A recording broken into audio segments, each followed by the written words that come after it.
Tonight, a closer look at a unanimously passed bill that insiders say undermined the Drug Enforcement Agency at the height of the opioid epidemic. Good evening, I'm Sarah Diamond. I'm Josh Smith. Now less than 2 weeks ahead of the midterm election, the opioid epidemic is a key campaign issue. And former Governor Phil Bredesen, the Democratic candidate for United States Senate, continues to draw attention to what he believes is a controversial bill that was co-sponsored by his opponent, Republican Congressman Marsha Blackburn. Legislation, Bredesen said, put the interests of the drug industry ahead of what's best for the people of Tennessee.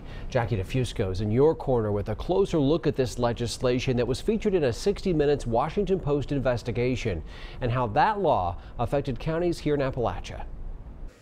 Yeah, Josh, Sarah, Phil Bredesen's campaign approached WJHL a few weeks ago with the opportunity to interview a retired Drug Enforcement Agency employee. He was a whistleblower, drawing attention to a bill he says Marsha Blackburn was instrumental in getting passed. He claims this law undermined the DEA at the height of the opioid epidemic.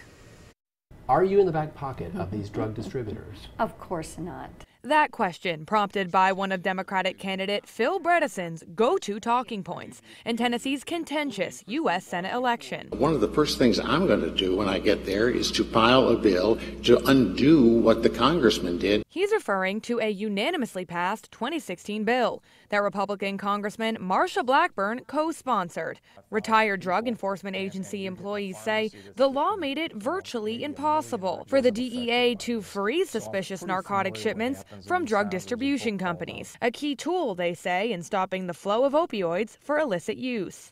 The legislation that she sponsored, supported, and had a lot to do with it passing has hurt the agency that is most, in charge of regulating these companies. If it doesn't work, we'll change it, because the goal is to get the immediate suspension orders up. But if this was the goal, many argue it had the opposite effect, pointing out DEA suspension orders targeting distributors slowed to a stop. But there's no question that the ramifications of this bill was told to her through her staffers.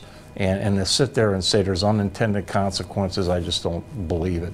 The consequences that happened were exactly what industry wanted to happen. Now, this Johnson City attorney is representing 5 Northeast Tennessee counties and over 1,000 jurisdictions nationwide in lawsuits against drug distributors.